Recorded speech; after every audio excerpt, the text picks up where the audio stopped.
১৮৬৩ সালে কয়েকশো দক্ষ কারিগর দ্বারা প্রতিষ্ঠিত হয় সৈয়দপুর চিনি মসজিদ। এর গায়ে লাগানো রয়েছে ২৪৩টি সংকর মরমর পাথর। পাথরের সাথে লাগিয়ে দেওয়া হয় ২৫ টনের মতো চীনা মাটির টুকরো।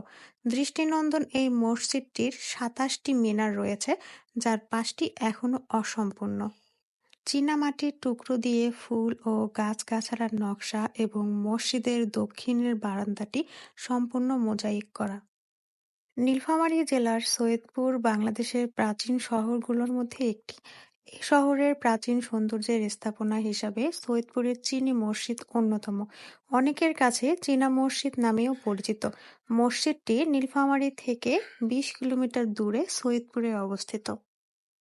সৈয়দপুরে রয়েছে প্রচুর মসজিদ। রাজধানী ঢাকার পরেই মসজিদের শহর হিসেবে যদি কোনো শহরকে চেনা হয়, সেটা হচ্ছে সৈয়দপুর। কারণ সৈয়দপুর শহর ও গ্রাম অঞ্চলের আনাচে কানাচে অসংখ্য ছোট বড় মসজিদ রয়েছে।